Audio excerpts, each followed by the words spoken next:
The morning sun bathed the kingdom of AZORIA in a golden glow, but the air was thick with the weight of what had transpired. The throne, once occupied by a tyrant, now stood empty, its gold dull, its power waiting to be reclaimed. And at the heart of the great hall, standing before the council, stood Prince Aldrich. The people had gathered outside the palace, their voices rising in uncertain murmurs. They had lived under King Odrin's rule for years, some in fear, some in silent defiance, and others in blind loyalty. But now, their once mighty ruler was gone, stripped of power, banished from the land he had once ruled with an iron fist. Inside the grand hall, the ceremony began. The high priest, draped in white and gold, stepped forward, holding the royal crown in his wrinkled hands. He turned to Aldrich, his voice steady and clear. A new dawn rises in AZORIA, one built not upon fear, but upon honor. Do you, Prince Aldrich, swear to rule with wisdom, strength, and justice? Aldrich's jaw was set, his heart heavy with the losses his family had suffered. His mother, gone. His father, disgraced. His brother, imprisoned, awaiting his final judgment. He took a deep breath. I swear it, He declared, his voice unwavering. The priest nodded, then gently placed the crown upon Aldrich's head. The hall erupted into cheers, the sound spilling out into the city. Let the fire burn, let the heavens weep for the ones he lost, for the scars so deep. The king has fallen, the truth will rise, and the night will mourn his lies. The kind queen wept, the children swayed, but shadows danced. Where the people of AZORIA soon joined in. The kingdom had a new king, a king of honor. But beyond the walls, where the cheers could no longer reach, a different story unfolded. The sun burned high in the sky as Odrin stumbled through the wilderness. His once grand robes were torn, his feet raw and bleeding. He had been stripped of everything, his power, his wealth, his name. The man who had once commanded armies now wandered the land like a common beggar. Hunger gnawed at his stomach.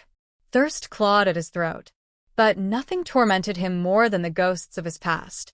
Alara. Her face haunted him, her gentle voice whispering through the wind. She had been the only one who ever loved him, and he had driven her to death. He had thought himself invincible, untouchable. Yet in the end, he had been reduced to nothing. He fell to his knees beneath the gnarled branches of an ancient tree. The weight of his sins pressed upon him like an invisible hand, suffocating him. Tears, real, bitter tears, slipped down his weathered face. I brought this upon myself. He rasped. His voice cracked, barely more than a whisper. The wind howled through the trees, as if mocking him. His hands clenched the dirt beneath him, his nails digging into the earth. He had been feared. He had been powerful. And now he was neither. He threw his head back and let out a scream, raw and broken. It carried through the empty land, a wail of agony, of regret, of a man who had lost everything. And in that moment, he cursed himself. Let my name be forgotten. Let my name be. He spat, his voice shaking. Let history wipe me from its pages. Let my soul wander without peace until the end of time. For I am the maker of my own ruin. A sudden wind ripped through the trees, swirling around him like a phantom's embrace.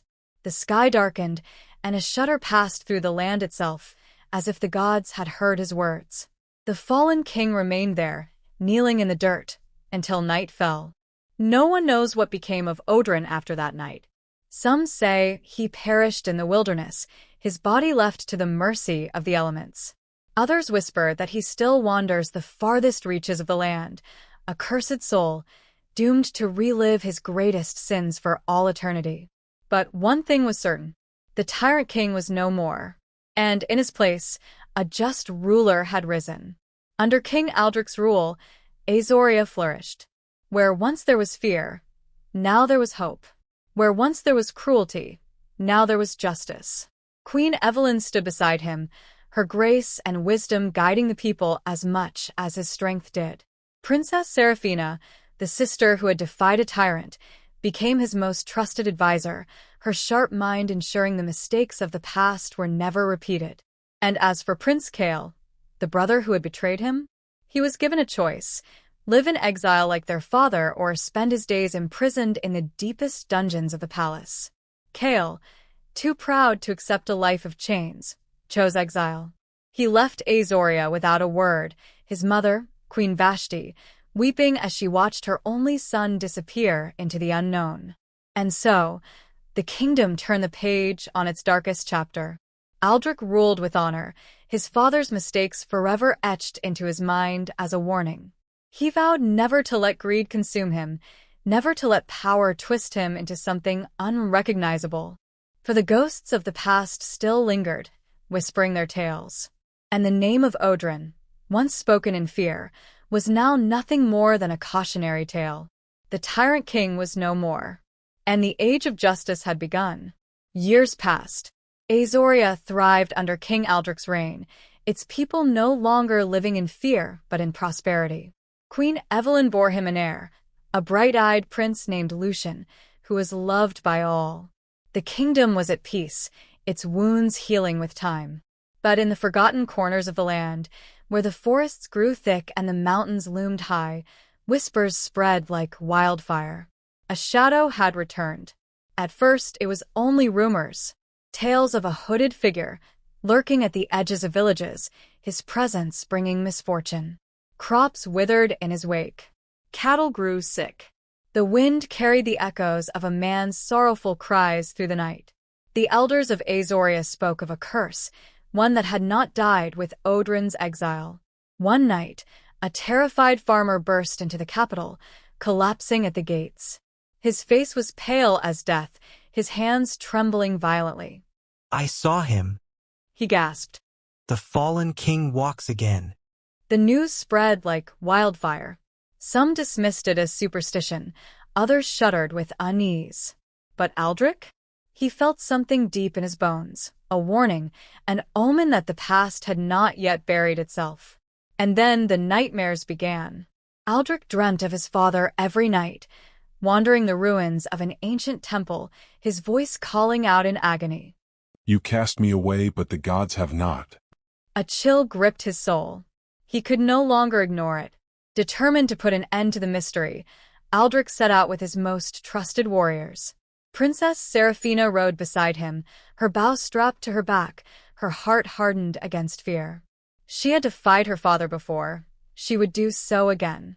They traveled for days, following the trail of strange occurrences, villages left abandoned, eerie whispers in the wind, the scent of decay in places untouched by death, until they reached the forsaken ruins. It was a place few dared to tread, a forgotten temple swallowed by time and overgrown with vines. Its walls were carved with depictions of gods long forsaken, their faces twisted in expressions of wrath and sorrow. And there, in the center of the ruins, they saw him, a figure cloaked in tattered robes. His long, unkempt hair fell over his hollowed cheeks, his once mighty body now nothing more than a skeletal form. He knelt before a cracked altar, muttering words in a language long lost to time. King Odrin. But he was no longer just a man. The air around him was thick with something unnatural, something dark.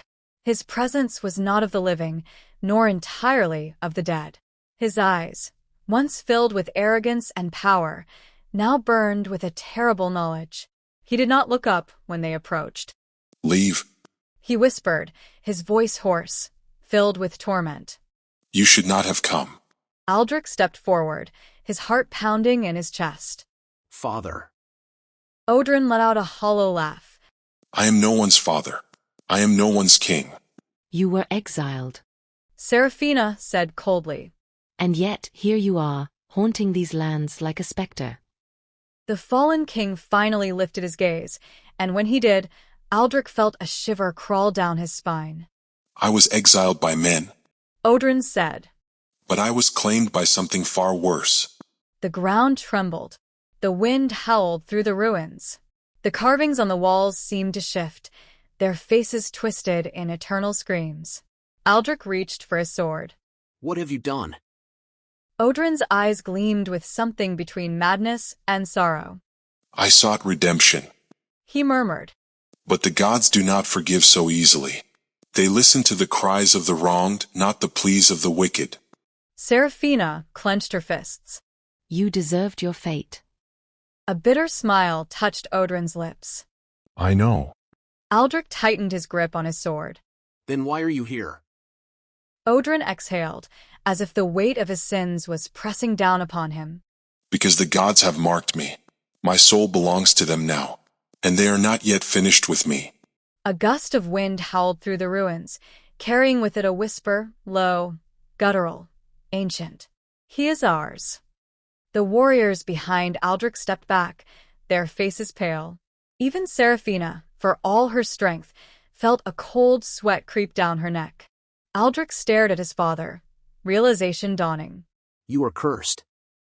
He breathed. Odrin nodded. And soon I will be nothing. The ground cracked beneath them. Shadows stretched unnaturally, curling around Odrin's body like grasping hands.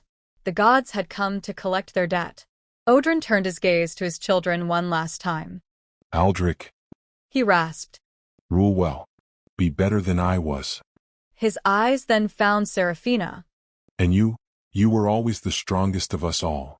Then, with a final breath, he let himself go. The shadows consumed him.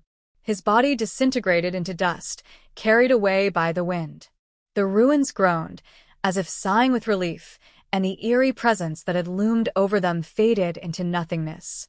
The fallen king was truly gone, and with him, the last remnants of his tyranny. Aldrich and Seraphina returned to AZORIA, carrying with them the truth of their father's fate. They spoke not of the god's wrath nor the curse that had claimed him, but of the final words he had given them. The people of AZORIA never spoke of King Odrin again. His name was erased from the records, his reign reduced to nothing more than whispers in the dark. But Aldrich never forgot. Every time he sat upon the throne, he felt the weight of his father's mistakes pressing upon him, a constant reminder of what power could do to a man who let it consume him.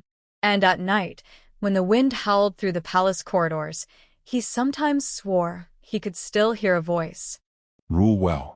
And he did, for he would rather die than let his father's sins live again.